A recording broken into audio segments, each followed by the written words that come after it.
Welcome back dear students. আজকে আমরা যে অংশটা করব, তোমরা আই হোপ তোমাদের যে আগের যে পার্টটা গেছে সিম্পল টু কম্পাউন্ড, সেটা তোমরা সবাই দেখেছো।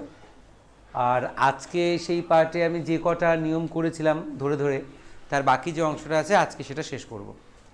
এবার যেটা বলার সেটা হচ্ছে যে তোমরা আমাকে the digital educare YouTube channel থেকে দেখতে পাচ্ছ।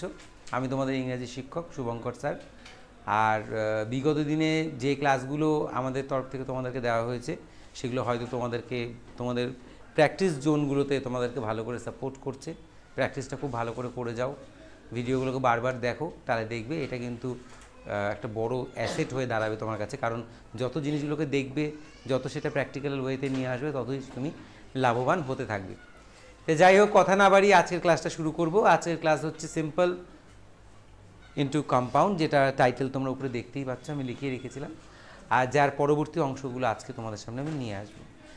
আমরা গেল ভিডিওটাতে আমরা 3টে নিয়ম করেছিলাম। আজকে বাকি যে কটা আছে, বাকি কটা নিয়ম আজকে আমরা সেরে ফেলবো। তো চলো শুরু করি।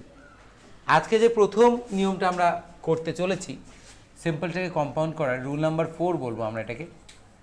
রুল নাম্বার 4-এ আমরা দেখতে পাচ্ছি যে সিম্পল সেন্টেন্সে একটা কনস্ট্রাকশন আমরা দেখেছিলাম টু টু।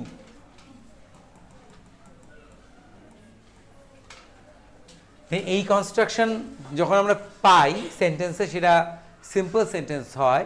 সেই সিম্পল সেন্টেন্সটাকে যখন আমি কম্পাউন্ডে কনভার্ট করব বা আমি যৌগিক বাক্যে রূপান্তর করব, তখন কি নিয়ম বা কি পদ্ধতি অবলম্বন করতে হবে আগে চলো আমরা দেখে নিই।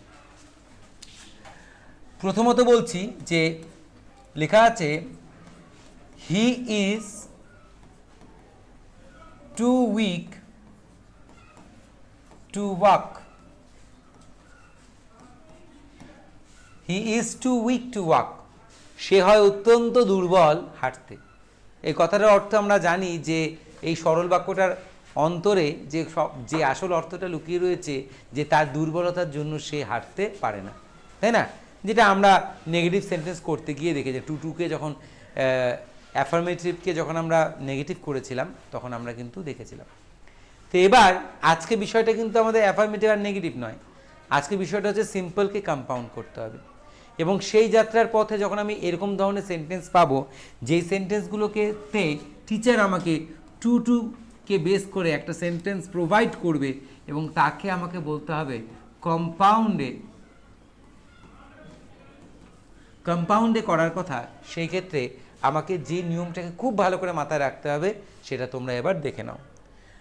নিয়মটা অত্যন্ত সোজা, সহজ সরলভাবে তোমাদের সামনে আমি তুলে ধরছি। তোমরা শুধু জাস্ট খালি একটু দেখে যাও আর একটু বোঝার চেষ্টা করো।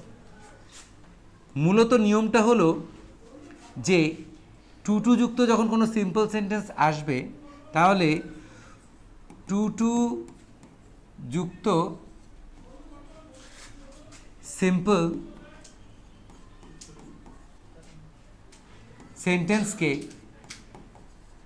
সেন্টেন্সকে কম্পাউন্ড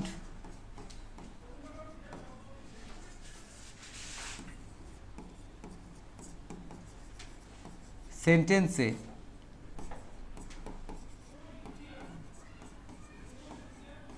রূপান্তর করতে হলে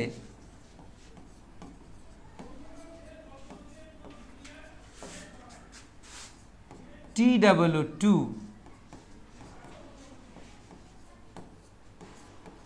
তুলে দিয়ে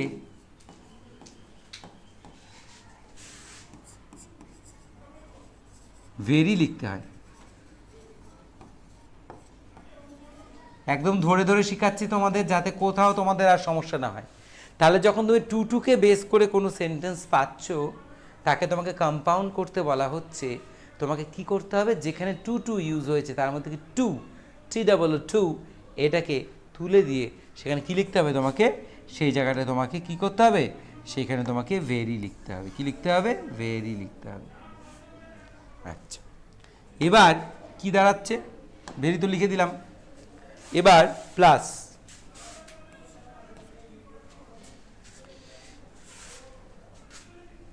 এই TO2 যেটা বাক্যে থাকবে তা টা উঠে যাবে, TO2টা উঠে যাবে এবং অ্যান্ড বসবে। TO2টা উঠে যাবে এবং সেখানে কি বসবে? অ্যান্ড বসবে। কি বসবে? অ্যান্ড বসবে। অ্যান্ড বসে গেল। তাহলে এই যে TO2, এই যে TO2 এখানে বসলো ভেরি, আর এইখানে TO2 এখানে বসলো অ্যান্ড। মাঝখানের অংশটা কিন্তু অপরিবর্তিতই থাকবে, সেটা কিন্তু আমি লিখিনি, তার মানে ওটা চেঞ্জ হবে না কিন্তু। ঠিক আছে, মাঝখানের অংশটা অপরিবর্তিতই থাকবে। এবার অ্যান্ড বসার পর প্লাস সাবজেক্ট অনুযায়ী নাউন প্রোনাউন, সাবজেক্ট অনুযায়ী নাউন প্রোনাউন, যেটা আমরা আগেও টু সেন্টেন্সে করেছি, আইদার নাউন অর প্রোনাউন যেটা বসে থাকে। তারপর টেন্স অনুযায়ী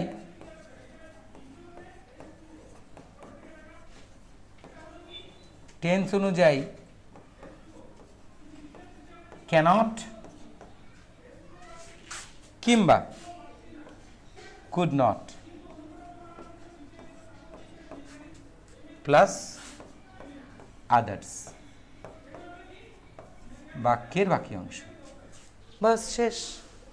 সামান্যভাবে জিনিসটাকে মনে রাখবো, আর কথা দিচ্ছি যে আর কোনো দিন টু দিয়ে কোনো বাক্য এলে পরে তাকে যখন যৌগিক বাক্যতে রূপান্তর করতে বলা হবে তোমাদের, তখন তোমাদের আর কোনো সমস্যা হবে না। যে নিয়মটা আমি লেখালাম সেই নিয়মটা আমি তোমাদের একটা উদাহরণ দিয়ে এবার জিনিসটাকে বুঝিয়ে দেব।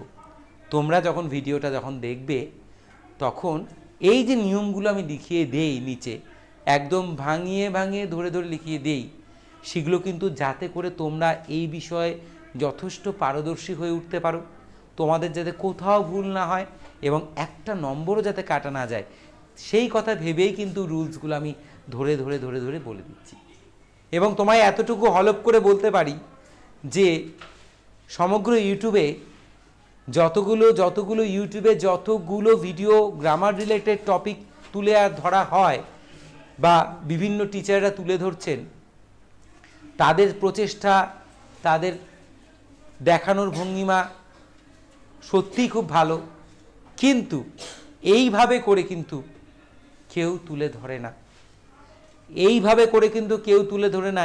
এইখানে সময় একটু বেশি, হয়তো ভিডিওগুলো একটু লেন্দি হয়, কিন্তু একটা ছেলে বা মেয়ে, একটা ছাত্র বা একটা ছাত্রীর শেখার জগতে তিল পরিমাণও কিন্তু কোথাও না বোঝা বা ঝাপসা কোনো ভাবনা থাকে না, সম্পূর্ণটাই পরিষ্কার করে তুলে দেওয়া হয়েছে। এবং এই লেখাটাকে যে নিত্যদিন পড়বে এবং এই ধরনের প্রশ্নগুলো সমাধান করবে, সে খুব অচিরেই জিনিসটা নিয়ে একদম পারদর্শী হয়ে উঠবে, আর যেটা আমাদের লক্ষ্য। তাই জন্য প্রত্যেকটা রুলস আমি কিন্তু ধরে ধরে লিখে লিখে বাংলা দিয়ে লিখে লিখে করি দিই তোমাদের, যাতে তোমাদের সেটা হেল্পফুল হয়। তো যাই হোক, চলো আজকে এই নিয়মটা যেটা আমরা লিখলাম সেটাকে আমরা বাস্তবিকভাবে রূপায়ণ করে দেখি। এই যে প্রশ্নটা আমি লিখেছি, he is too weak to walk, এই প্রশ্নটাকে রিপিট করে এই নিয়মটাকে ব্যবহার করে আমরা হাতে ধরে ধরে শিখব। আমি মুভ করে সিলেকশন করে এটাকে একটু স্মল করে নিই। এবার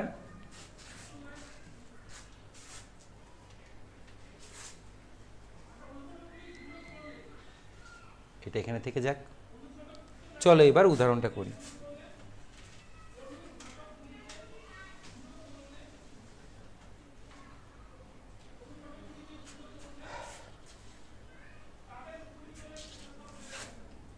আচ্ছা, যে উদাহরণটা আমি লিখেছিলাম, এখানে কোশ্চেনটা লিখেছিলাম, কোশ্চেনটা আমি লিখে নিই, হয়তো লেখার বেড়া জালে সবার মনে হতে পারে যে বোঝা গেল না। হি ইজ, এখানে একটা অন্য কালি একটু ব্যবহার করি।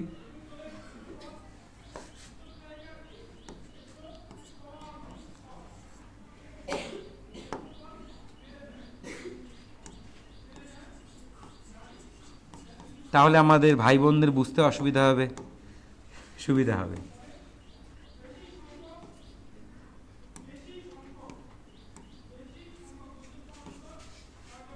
একটু কন্ট্রাস্ট করে লিখলাম। যাতে করে তোমাদের এটা বুঝতে সুবিধা হয়। আচ্ছা দেখো কি বলা হয়েছে, বলা হয়েছে he is too weak to walk, সে হয় অত্যন্ত দুর্বল হাঁটতে। আচ্ছা এই ক্ষেত্রে বলে রাখি এটা কিন্তু একটা সিম্পল সেন্টেন্সের উদাহরণ, আদতে বাক্যটা কি একটা সরল বাক্য, আদতে বাক্যটা কি একটা সরল বাক্য। আচ্ছা আমাকে করতে হবে যৌগিক, সরল থেকে আমাকে কোথায় আনতে হবে, যৌগিকে, আমাকে আনতে হবে যৌগিক অর্থাৎ কম্পাউন্ড করতে হবে। তাই সরল থেকে যৌগিক করার যে প্রক্রিয়াকরণ সেখানে টু টু যখন থাকবে তাকে আমরা কিভাবে করব, এবার নিয়মটা পড়ি। নিয়মটা আছে টু টু যুক্ত সিম্পল সেন্টেন্সকে মানে একটা সরল বাক্যকে কম্পাউন্ড মানে যৌগিক বাক্যে রূপান্তর করতে হলে TOO বাক্যে যেখানে থাকবে তাকে তুলে দিয়ে সেই জায়গাটা আমি কি লিখব, ভেরি লিখব। অর্থাৎ ধরে নেই এই বাক্যে টু এর সাথে আমার ঝগড়া হয়েছে, TOO এর সাথে কি হয়েছে, ঝগড়া হয়েছে। তাই যার সাথে ঝগড়া হয় তার সাথে আমরা কি করি, কথাবার্তা বন্ধ করে দিই, তার সাথে কোনো আলাপ আলোচনা থাকে না। তাই এখানে আমার ঝগড়া হয়েছে কার সাথে, TOO এর সাথে। তো এবার এইখানে তো আমি বন্ধু ছাড়া থাকতে পারবো না, তাই না, নিশ্চয়ই আমার একটা বন্ধুর প্রয়োজন। তাই যখন আমার টু এর সাথে ঝগড়া হলো তখন আমার বন্ধু হলো কে, ভেরি, তখন আমার বন্ধু হলো কে, ভেরি। তাই আমি কি লিখলাম, হি ইজ ভেরি, সে হয় ভীষণ, সে হয় ভীষণ। তারপর কি লেখা আছে, উইক। এটা নিয়মে তো আমি বলিনি যে টু আর টু এর মাঝখানে থাকা শব্দটির কোনো পরিবর্তন হবে, তার কোনো পরিবর্তন হবে না। তো যথারীতি আমি উইকটাকে উইকের মতনই রাখবো। তারপরে রয়েছে TO2, অর্থাৎ উইক পর্যন্ত লেখা হয়ে গেলে তারপরে রয়েছে TO2। এই কি বলছে, টুটা হবে, হ্যাঁ এই টুটা উঠে যাবে, কি হবে, উঠে যাবে, টুটা কি হবে, উঠে যাবে। উঠে গিয়ে কি হবে, শূন্যস্থান না, তার পরিপূরক কাউকে বসাতে হবে। যেহেতু আমি যৌগিক করছি তাই যৌগিক বাক্য তৈরি করার জন্য আমার সব থেকে বড় যে হাতিয়ার টু টু সেন্টেন্সে সেটা হলো অ্যান্ড। সেটা কি হলো, অ্যান্ড, যেটা আদতে একটা কনজাংশন। অ্যান্ড কি একটা কনজাংশন। তাহলে আমি এবার কনজাংশনটাকে তুলে নিয়ে আসব। তাহলে তুলে নিয়ে এসে লিখব and, he is very weak and, he is very weak and, হয়ে গেল। তাই TO2 পরিবর্তে আমি কি লিখলাম, অ্যান্ড লিখলাম। এবার আছে বাক্যের বাকি যে অংশটা আছে, যে অংশটা আছে কি আছে, ওয়াক, কি আছে, ওয়াক। ওয়াক বসাবার পূর্বে একটা জায়গা কিন্তু এখানে বলা হয়েছে কি, যখন অ্যান্ড বসিয়ে দিলাম তারপরে বলেছে সাবজেক্ট অনুযায়ী নাউন প্রোনাউন, সাবজেক্ট অনুযায়ী নাউন প্রোনাউন। তাহলে সাবজেক্ট মানে কর্তা কোথায় আছে, বাক্যের শুরুতে হি, তাই তো, এই তো সাবজেক্ট। তাহলে এইবার এই সাবজেক্ট অনুযায়ী নাউন প্রোনাউন, তাহলে হি থাকলে কি হবে, হি বসবে। যদি রাম থাকতো তাহলে কি বসতো, হি বসতো। যদি সীতা থাকতো তাহলে কি বসতো, সীতা বসতো, সি বসতো। আই থাকলে আই বসতো। তাহলে এখানে যেহেতু হি প্রোনাউন আছে, প্রোনাউন থাকলে প্রোনাউনই বসে। অর্থাৎ হি যখন থাকবে অ্যান্ডের পরে আমি কি কাকে নিয়ে আসবো, আবার সেই হিকে ফিরিয়ে নিয়ে আসলাম, হলো। তারপরে কি বলেছে, টেন্স অনুযায়ী ক্যান নট আর কুড নট, তাই তো। এক্ষেত্রে আমাদের ভাই বোনদের বলে রাখি, যারা বিগত ভিডিওগুলো দেখেছো তারা সবাই জানো যে যখন am is R am is আর এই ভার্বগুলো থাকে তখন হয় can not, cannot or can not. মনে রাখবা ক্যান নটের মাঝখানে যেন কোথাও গ্যাপ না থাকে। আর যদি ওয়াজ ওয়ার অর্থাৎ ভার্বের পাস্ট ফর্মগুলো থাকে তখন হয় কুড নট, কুড নট।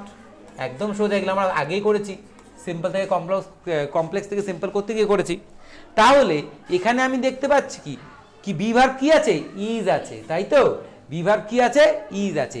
যেহেতু ভার্ব ইজ আছে তাহলে কি আমি কুড নট লিখবো, মোটেই না। আমি কি লিখবো, ক্যান নট। আমি কি লিখবো, ক্যান নট। আর যখন ভার্বগুলো পাস্ট টেন্সে থাকবে তখন কি লিখবো, কুড নট। তাহলে হি ক্যানট, হি ক্যানট, সে পারে না। এবার কি আছে লাস্টে, বাক্যের বাকি অংশ আদার্স কি পড়ে থাকলো, আদার্স মানে বাক্যের অবশিষ্ট অংশ যেটা পড়ে থাকে। ফুল স্টপের আগে কি আছে, ওয়াক, কি আছে, ওয়াক। তাহলে এবার ওয়াক কথাটা জুড়ে দিয়ে আমি বাক্যটিকে একটা পূর্ণাঙ্গ কম্পাউন্ড সেন্টেন্স তৈরি করতে পারলাম। He is too weak to walk, এটা কম্পাউন্ড করলাম, he is very weak and he cannot walk. বাস আমাদের হয়ে গেল সরল থেকে যৌগিক। ঠিক আছে, আশা করি নিয়মটা তোমরা সবাই বুঝেছো। এখানে না বোঝার মতো কোনো ব্যাপারই নেই। নিয়মটা আমি শুধু করাইনি, গোটা নিয়মটাকে বাংলা দিয়ে, আমাদের মাতৃভাষা বাংলা দিয়ে সুন্দর করে ভেঙে ভেঙে লিখে দিয়েছি। এবার বাড়িতে তোমাদের প্র্যাকটিস পর্ব চালাতে হবে, এই ধরনের সেন্টেন্সগুলোর সাথে বারবার মুখোমুখি হতে হবে এবং নিয়মটাকে মাথায় রাখতে হবে। একবার নিয়মটা বুঝে গেলে শত শত বাক্য তুমি নিজের ইচ্ছে মতন তৈরি করতে পারবে, বা এখন থেকে তোমার ইচ্ছে হলে টু টু করে তুমি যদি কোনো বাক্য লিখতে চাও তোমার লেটার বা প্যারাগ্রাফে, তুমি পাল্টে নিয়ে সেটাকে কি করতে পারবে, কম্পাউন্ড করেও লিখতে পারবে। আচ্ছা, তাহলে এই যে নিয়মটা করালাম 4 নাম্বার, এর থেকে তোমাদের একটা উদাহরণ আমি করতে দেব, যেটা তোমরা আমাকে করে পরে দেখাবে। আচ্ছা, উদাহরণটা লিখে দাও। নিয়মটা তো থাকলোই, আমি একটু মুভ করে নিই। উদাহরণটা লিখে নাও।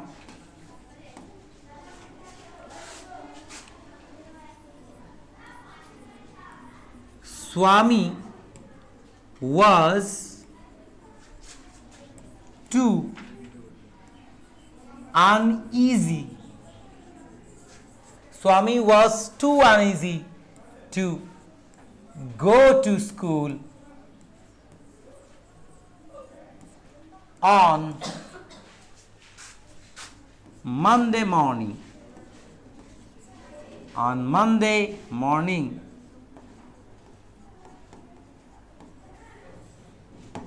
সোমবারের সকালগুলোতে বা সোমবারের সকালে স্কুলে যাওয়ার ব্যাপারে স্বামীর ছিল বড়ই অসহ্যতা, তাই তো? তার মোটেই তার স্কুলে যেতে ভাল লাগতো না। তো এটাকে তোমরা সবাই কম্পাউন্ডে নিয়ে গিয়ে লিখবে। প্রশ্নটা টুকে নাও, তারপর আমি চলে যাব পরের ধাপে।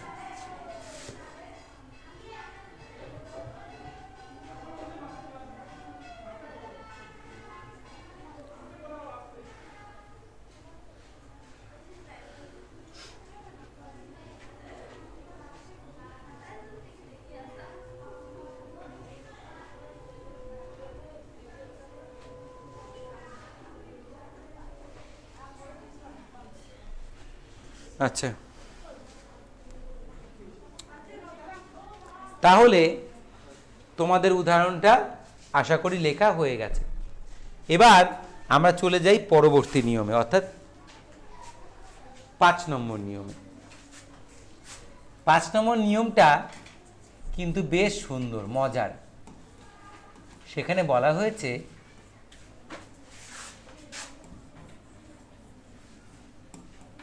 অ্যাডজেক্টিভ যুক্ত সিম্পল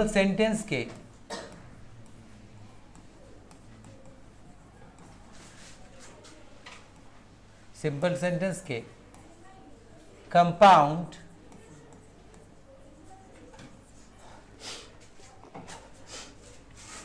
সেন্টেন্সে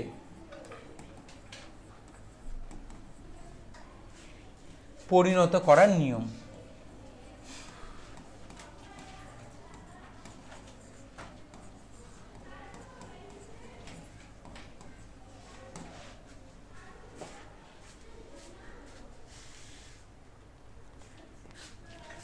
বেসিক্যালি এই নিয়মটা এই ধরনের যে একটা বাক্য তোমায় দেওয়া থাকবে, সেখানে অ্যাডজেক্টিভ অ্যাড করা থাকবে।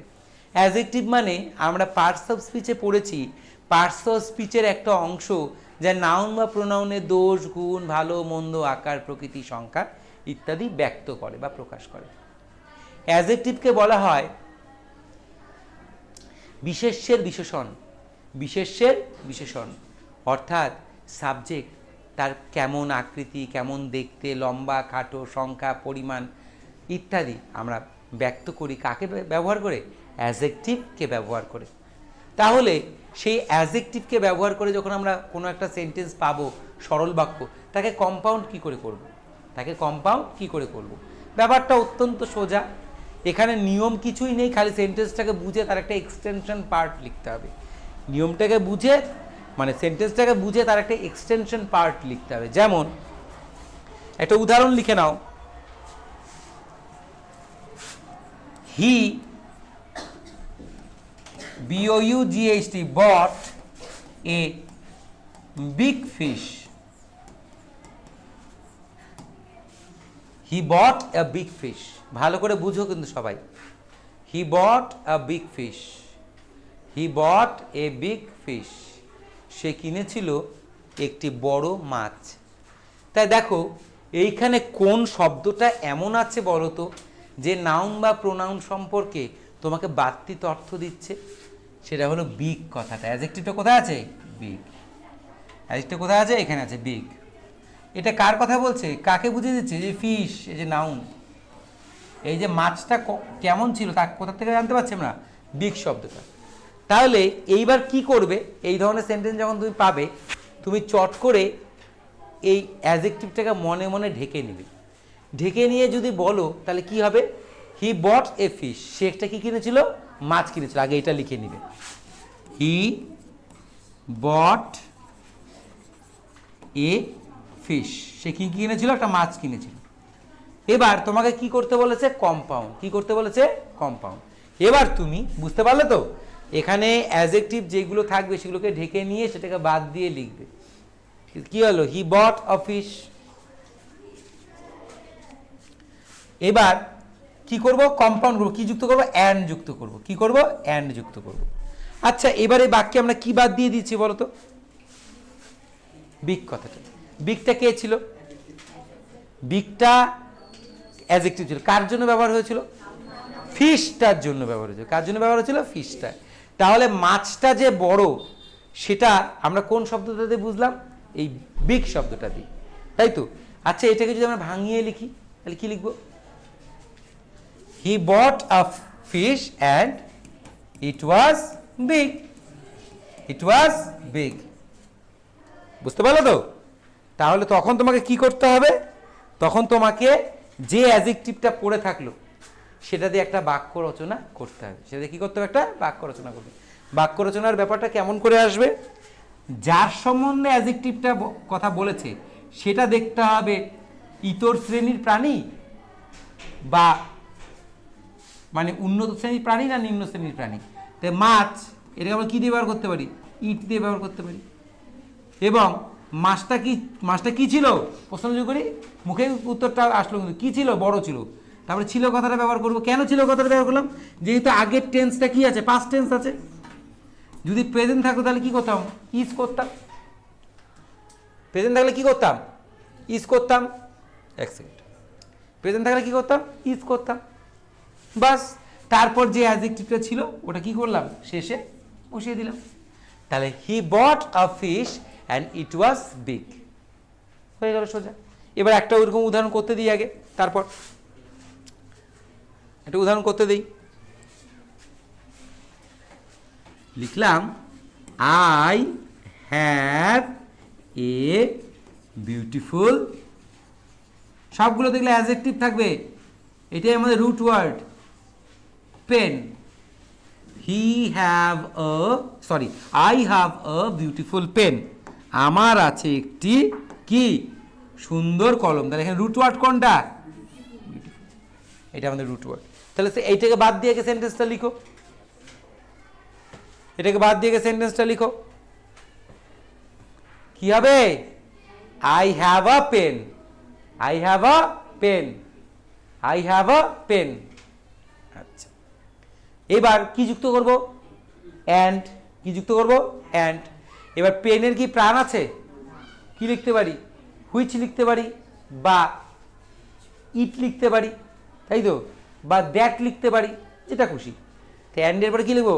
ইট কি এবার ইজ না ওয়াজ? ইজ। কেন বলতো? হ্যাভ আছে যে, present tense. It is beautiful. কি হলো? প্রথমে আগে আমরা বিউটিফুলটাকে ঢেকে রাখলাম, ঢেকে রেখে লিখলাম, কি লিখলাম? লিখলাম I have a pen and it is beautiful. কেমন? ভালো?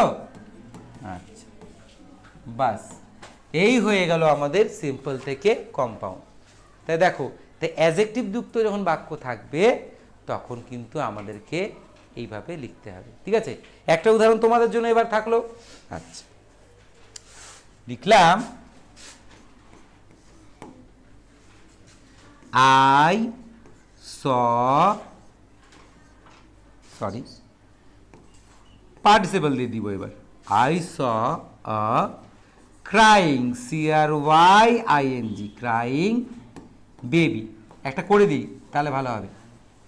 আই স ক্রাইং বেবি, ক্রন্দনরত বা কাঁদছে এমন একটা শিশুকে আমি দেখলাম। কাঁদছে এমন একটা শিশুকে আমি দেখলাম। তাহলে এখানে অ্যাডজেক্টিভ কোনটা আছে? আমরা জানি পার্টিসিপল করেছি আমরা সম্প্রতিকালে। এখানে অ্যাডজেক্টিভ কোনটা আছে? ক্রাইংটা। ক্রাইংটা দিয়ে বোঝা যাচ্ছে যে কার কথা বলছে, শিশুটা কাঁদছে। এটা একটা participle, present participle. Present participle বাক্যে কি হিসেবে কাজ করে? অ্যাডজেক্টিভ হিসেবে কাজ করে।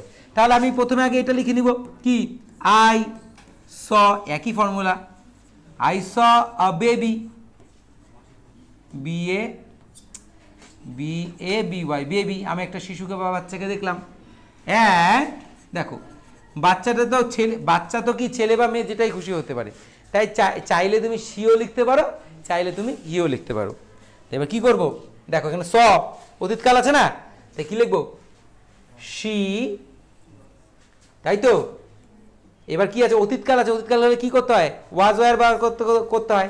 তো সি এর সাথে কি হবে, শি ওয়াজ, তারপরে এই যে অ্যাডজেক্টিভটা বসে গেল কি, ক্রাইং, সে কাঁদছিল। I saw a baby and she was crying, বাস শেষ। ঠিক আছে, এইটাই, আর কিচ্ছু না।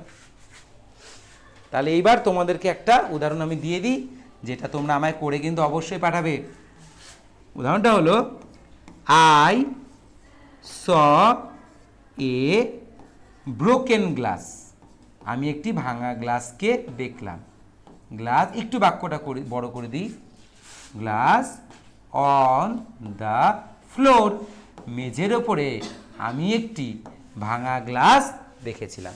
মেঝের ওপরে আমি একটি ভাঙা গ্লাস দেখেছিলাম। করতে হবে কম্পাউন্ড।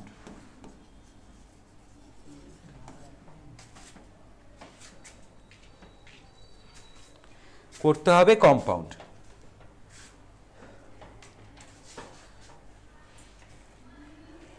সরি, আচ্ছা দেখো, তাহলে এইবার চলে যাব পরবর্তী নিয়মে। পরবর্তী নিয়মটা হচ্ছে আমাদের ক নাম্বার নিয়ম, 6 নাম্বার নিয়ম, তাই তো? আচ্ছা, 6 নাম্বারটা দেখব। দেখো, মুছে দিলাম এটা। আচ্ছা, বলা হয়েছে রুল নাম্বার 6, এটা আরো চমৎকার, লিখব টু যুক্ত উদ্দেশ্যমূলক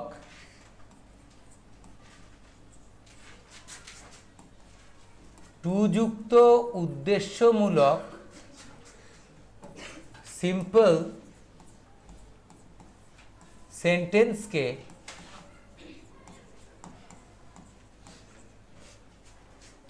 কম্পাউন্ড সেন্টেন্সে পরিণত করতে হলে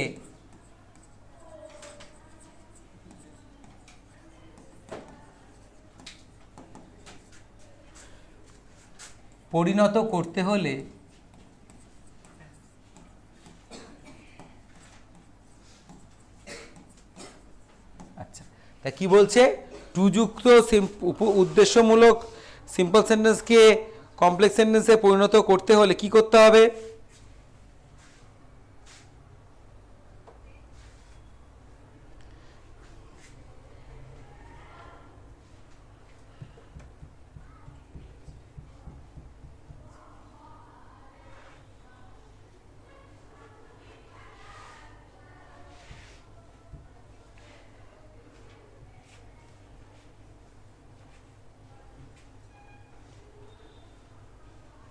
দেখো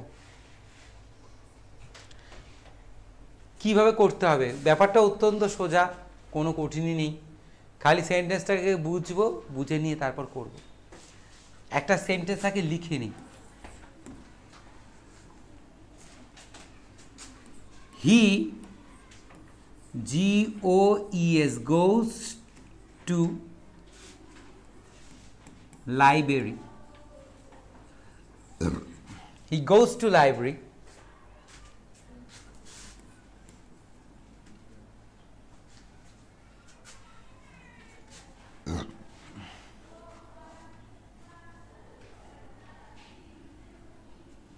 He goes to library to read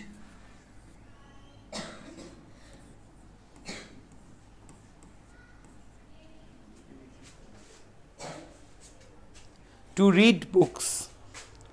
To read books.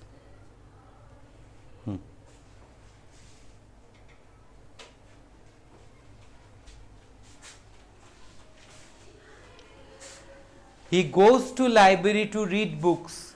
ভালো করে বোঝো, দেখো সে যায় লাইব্রেরিতে, টু রিড বুকস, বই পড়তে। উদ্দেশ্য আছে না, টু দিয়ে উদ্দেশ্য বোঝা যাচ্ছে তো, এই যে হলো টু রিড বুকস, এটা তার উদ্দেশ্য, যার জন্য সে কোথায় যায়, লাইব্রেরিতে যায়। এখানে তোমাদেরকে বুঝতে হবে আরেকটা জিনিস, এগুলো বাক্যে দেখো কি আছে, এই টিও টু আছে, তাই তো। আসলে এটা কি, এই যে ভালো করে বোঝো, এই যে অংশটা এটা কিন্তু ইনফিনিটিভ। কি আছে, ইনফিনিটিভটা কিন্তু একটা নন ফাইনাইট ভার্ব।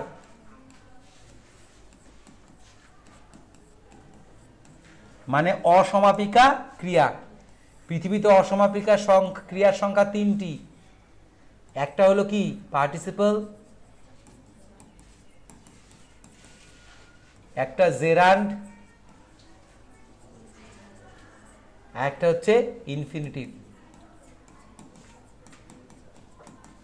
এই 3টেই নন ফাইনাইট ভার্ব আছে। তাহলে এখানে কোনটা ইউজ হয়েছে, টু রিড। তাহলে নন ফাইনাইট ভার্ব যেগুলো আছে সেগুলো দিয়ে কি প্রকাশ পায়, উদ্দেশ্য। কি প্রকাশ পায়, উদ্দেশ্য। হলো, এবার কিভাবে লিখবো, অত্যন্ত সোজা। প্রথমে উদ্দেশ্য যে বাক্যটা আছে, সেই বাক্যটা, উদ্দেশ্য যে বাক্যটা রয়েছে সেই বাক্যটাকে আগের টেন্স অনুযায়ী পরিবর্তন করব। এখানে টেন্সটা কিন্তু জানতে হবে। যেমন হি গোজ টু লাইব্রেরি, এটা রয়েছে প্রেজেন্ট ইনডিফিনিট টেন্স। কি টেন্স, প্রেজেন্ট ইনডিফিনিট টেন্স। যেহেতু প্রেজেন্ট ইনডিফিনিট টেন্স রয়েছে, তাহলে টু রিড বুকস এটাকে কোথাও নিতে হবে, প্রেজেন্ট ইনডিফিনিট টেন্সে নিতে হবে। আর মনে রাখতে হবে যে এই দুই বাক্যে যে এই উদ্দেশ্যটা কার, এই লাইব্রেরিতে যাওয়া এবং উদ্দেশ্যটা পূরণ করার উদ্দেশ্য কার, হি এর। তার সাবজেক্ট কি, হি আছে। তাহলে এবার তার উদ্দেশ্য কি, সে কি চায়, সে বই পড়তে চায়। কোন টেন্স, প্রেজেন্ট ইনডিফিনিট টেন্স। তাহলে হি চায় মানে ওয়ান্ট, কিন্তু যেহেতু প্রেজেন্ট ইনডিফিনিট টেন্স, কর্তা হি সি, রাম একজন, কি লিখবো, wants. He wants to read books, ওইটাকে নিয়ে আসলাম। He wants to read books, সে বই পড়তে চায়। হলো, তার জন্য সে কোথায় যায়, সে লাইব্রেরি যায়। অ্যান্ড, ঠিক আছে, অ্যান্ড সো, তাই, হি, আবার হি লিখবো, এই যে তারপর যা আছে বাক্যটা, গোস টু লাইব্রেরি।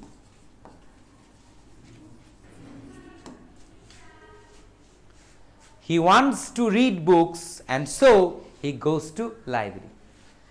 তাহলে এই সেন্টেন্সগুলো করার জন্য তোমাকে এই টেকনিকটা, পাশাপাশি টেন্সটা ভালো জানতে হবে, যে আগের যে বাক্যটা কি আছে, সাবজেক্ট কি আছে, সেগুলো কোন টেন্সে আছে, তার রূপান্তর পরিবর্তন কীভাবে হবে, সেটা ভালো করে কিন্তু জানতে হবে। তাহলে জিনিসটা একদমই সোজা।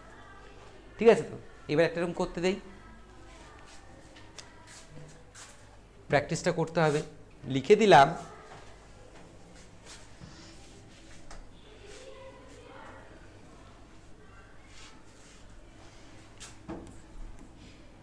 I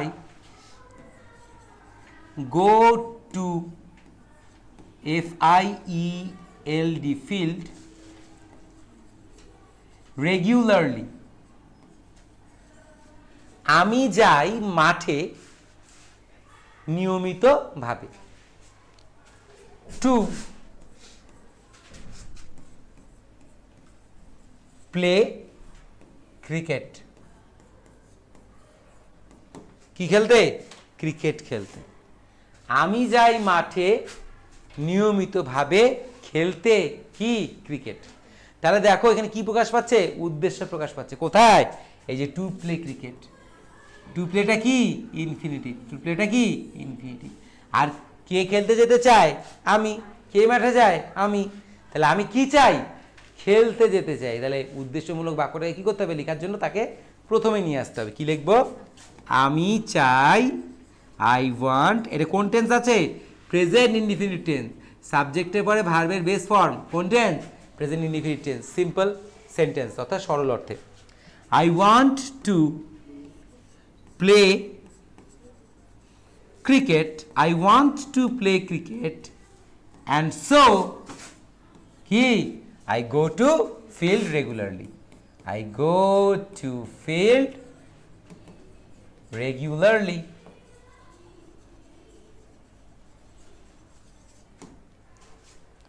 আমি চাই খেলতে ক্রিকেট এবং তাই আমি যাই মাঠে নিয়মিতভাবে। বাস হয়ে গেল। কি সোজা ছিল নিয়মটা, একদমই সোজা। খালি টেন্সটা বুঝো আর করো, ঠিক আছে? এবার চলে যাব আমরা পরবর্তীতে। পরবর্তী নিয়মটা তোমরা লিখে নাও। রুল নাম্বার কত হবে? Rule number 7।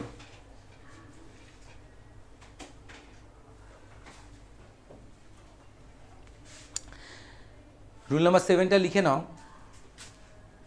এটা মুছে না, অ্যাড করে নিই। রুল নাম্বার 7 আমরা চলে এসেছি। তাহলে রুল নাম্বার 7-এ বলা হচ্ছে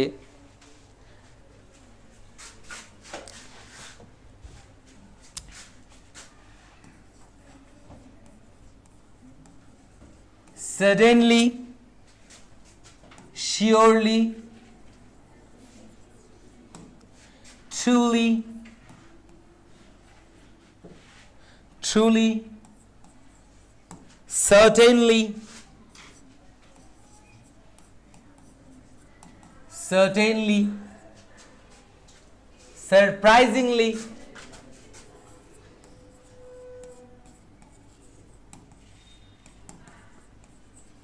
surprisingly, accidentally,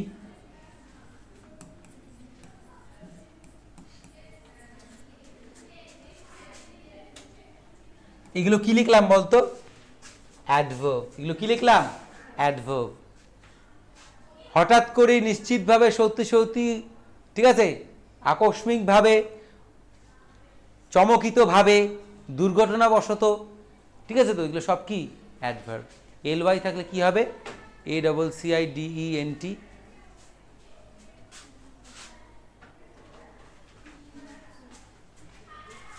এটা ট্রুলি।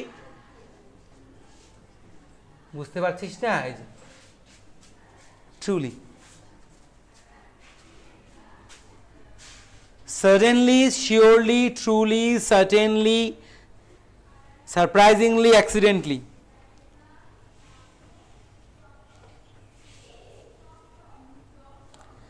যখন থাকবে এই অ্যাডভার্বগুলো, এই সকল অ্যাডভার্বগুলো যখন থাকবে এবং সেন্টেন্সটি অ্যাডভার্বযুক্ত, সিম্পল সেন্টেন্সকে কম্পাউন্ড সেন্টেন্স করতে হলে, অর্থাৎ যৌগিক বাক্য করতে হলে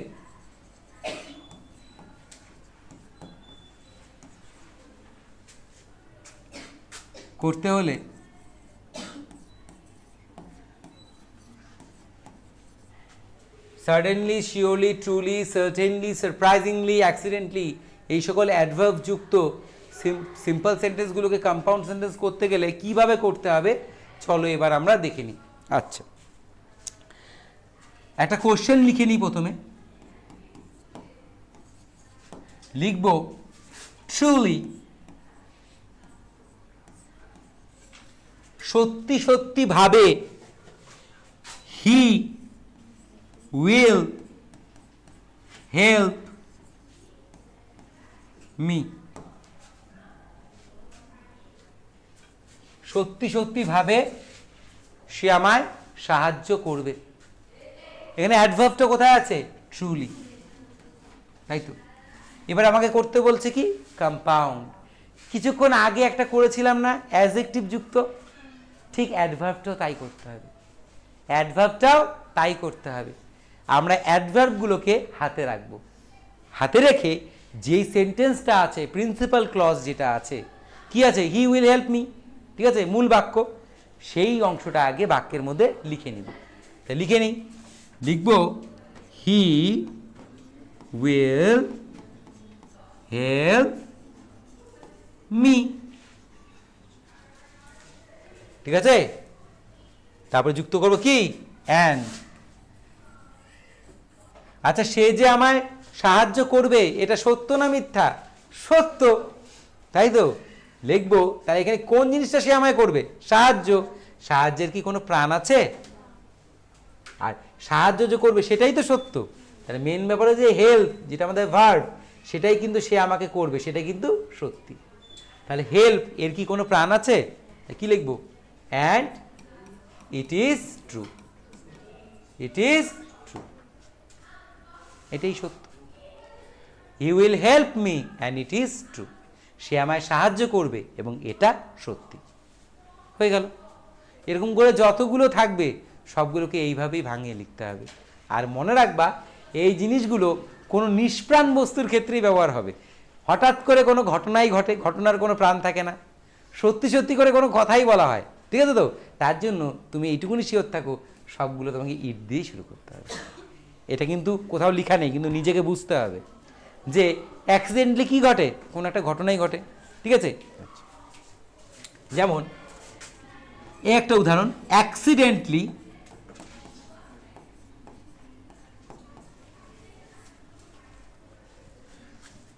the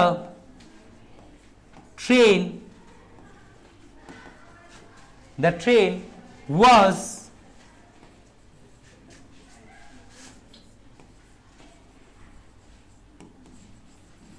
derailed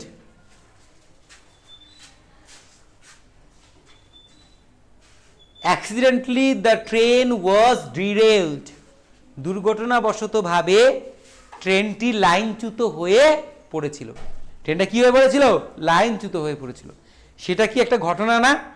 তাহলে মূল বাক্যটা কোনটা বলো তো?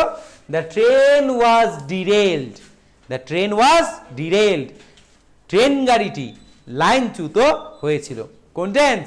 পাস্ট ইনডিফিনিট টেন্সের প্যাসিভ ভয়েস, যেহেতু ওয়াজের পরে পাস্ট পার্টিসিপল ইউজ করা হয়েছে, ডিরেইলড। তাহলে কি হলো? পাস্ট ইনডিফিনিট টেন্সের প্যাসিভ ভয়েস। তাহলে এইটা হলো মূল বাক্যটা, তাই তো। এই যে দুর্ঘটনাগ্রস্ত হয়ে পড়েছে, তাই তো, কিভাবে? অ্যাক্সিডেন্টলি। তার মানে ভার্বটাকে মডিফাই করে কে? অ্যাডভার্ব। একটা অ্যাডভার্ব কাকে মডিফাই করতে পারে? একটা অ্যাডভার্ব একটা ভার্বকে মডিফাই করতে পারে এবং একটা অ্যাডজেক্টিভকে মডিফাই করতে পারে, বা আরেকটা অ্যাডভার্বকেও মডিফাই করতে পারে। অ্যাডভার্ব সবসময় কাকে মডিফাই করে? ক্রিয়াকে, ক্রিয়ার বিশেষণ, ক্রিয়ার বিশেষণ। অ্যাডজেক্টিভ বিশেষণের বিশেষণ। অ্যাডভার্ব কি? তারপরে হ্যাঁ, যাই হোক, বিশেষ্যের বিশেষণ। এগুলো আমরা বাংলায় পড়েছিলাম, আমাদের ইংরেজি অনেক সোজা। তাই যাই হোক, তাই এখানে কি ইউজ হয়েছে? ক্রিয়ার বিশেষণ। কি ইউজ হয়েছে? ক্রিয়ার বিশেষণ। ক্রিয়ার বিশেষণ কোথায় আছে? অ্যাক্সিডেন্টলি। কি করে বুঝবো? এই যে এল ওয়াই, অ্যাডজেক্টিভের সাথে এল ওয়াই যুক্ত বলে কি হয়? অ্যাডভার্ব হয়। যাই হোক, তাহলে আমরা বাক্যটায় কি লিখতে পারি? তোমরা সবাই লিখো, কি লিখবো? The train was ডিরেইলড। অ্যান্ড যেহেতু বাক্যটা পাস্টে আছে, কি লিখবো? আবার বি ভার্ব কি আছে এখানে? ওয়াজ ছিল, যেটা অক্সিলারি হিসেবে আছে এখানে, তাই জন্য আমি কি লিখবো? ইট ওয়াজ অ্যান অ্যাক্সিডেন্ট। তখন অ্যাক্সিডেন্টের আগে কিন্তু অ্যান বসাতে হবে, তখন আর এল ওয়াইটা লিখবো না, কারণ অ্যাক্সিডেন্টটাকে আমাকে কি করতে হবে? নাউন করতে হবে। আর যেহেতু এ আছে ভাওয়েল, তাই জন্য কি লিখতে হবে? An accident.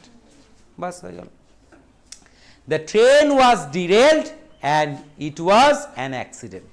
ট্রেনটা লাইনচ্যুত হয়েছিল এবং এটা ছিল একটা কি? দুর্ঘটনা। এটা ছিল একটা দুর্ঘটনা। হলো? আচ্ছা, এরকম তাহলে একটা করতে দেই। আচ্ছা,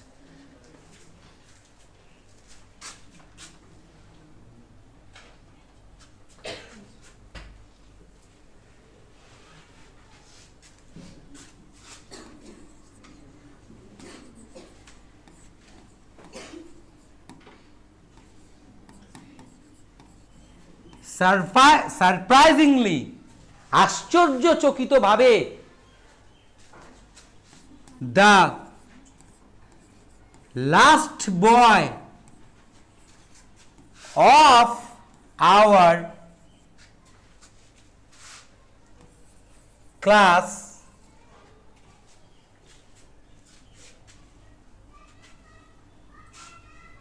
stood fast in the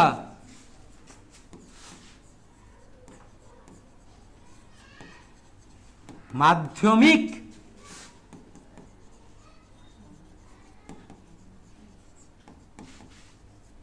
examination.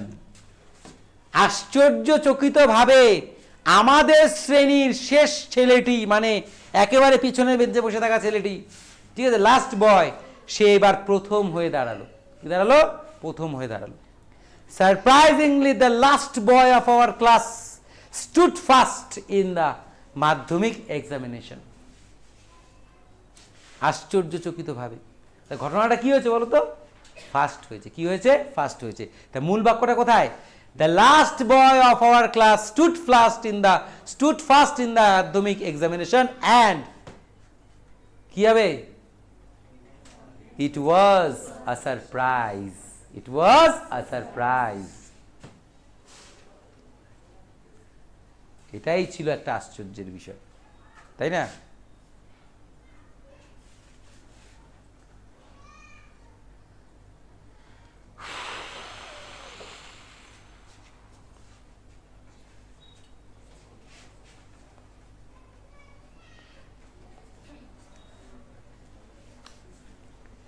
যাক, তাহলে আমাদের সিম্পল ইনটু কম্পাউন্ড যাত্রাটা শেষ হয়ে গেল পুরোপুরি। দুটো পর্বে আমরা এটা করেছি। আমি আবারও বলছি, যারা আজকের ভিডিওটা মানে পরবর্তী পার্টটা দেখবে, পর্বটা, তারা অবশ্যই 1 থেকে 3 যে পর্বটা আগে দেওয়া হয়েছে সেটা কিন্তু অবশ্যই দেখে নেবে। তাহলে তোমাদের আর কোনো কনসেপশনাল মিস্টেক কিংবা গ্রামাটিক্যাল এরর হওয়ার কোনো চান্সেস থাকবে না। তোমরা পরীক্ষায় নির্ভুলভাবে সিম্পল ইনটু কম্পাউন্ড করে উঠতে পারবে, এটা আমার বিশ্বাস। নিয়মগুলো আমি সেইভাবেই দিয়েছি, ধরে ধরে বলেছি। আর প্রতিদিন পড়তে হবে কিন্তু। একটা ছাত্রছাত্রীর সব থেকে বড় বৈশিষ্ট্য, লেখাপড়াটা কিন্তু প্রত্যেক দিন রাখতে হবে, একদম খাওয়া পড়ার মতন। আর যে জায়গাগুলো সমস্যা হচ্ছে, যখনই সমস্যা হচ্ছে, আমাদেরকে টাচ করো, আমাদের সাথে কন্ট্যাক্টে আসো, কিংবা যে ভিডিওসগুলো আপলোডেড আছে সেগুলোকে প্লে লিস্টে গিয়ে বারবার করে দেখো, এবং সামনে অবশ্যই একটা খাতা কলম আর একটা ভালো প্র্যাকটিস বুক হাতের কাছে রাখবে। দেখবে তোমার কোনো সমস্যাই আর সমস্যা হয়ে থাকবে না। ব্যাকরণটা তুমি স্বাচ্ছন্দ্যে নির্ভয়ে করে উঠতে পারবে, এবং পরীক্ষায় তোমার যে কাঙ্ক্ষিত ফল বা যেই স্বপ্ন তুমি দেখছো যে মাধ্যমিকে একটা ভালো রেজাল্ট করতে পারবে, অবশ্যই বিষয় ইংরেজিতে তুমি ভালো রেজাল্ট করতে পারবে, এটা আমার বিশ্বাস। যাই হোক, এই বিশ্বাস আর তোমাদের প্র্যাকটিসটাই যাতে আমাদের আগামী দিনের সাফল্য নিয়ে আসতে পারে, এই বলেই ক্লাসটা শেষ করছি। যারা আমাদের এই চ্যানেলের সাথে জুড়ে গেছো তারা বলবো যে তোমরা প্রত্যেকটা কন্টেন্ট, প্রত্যেকটা জিনিস ভালো করে দেখো। যারা এখনো জুড়তে পারেনি তাদেরকে ইনফর্ম করো, তাদেরকে শেয়ার করো। আর আমাদের চ্যানেলের প্রতি তোমাদের ভালোবাসা, স্নেহ এবং সাজেশন সাবস্ক্রাইব আর লাইকের মধ্যে দিয়ে আমাদেরকে এগিয়ে নিয়ে যাও। এই বলেই রাখছি। তোমাদের দিন শুভ হোক।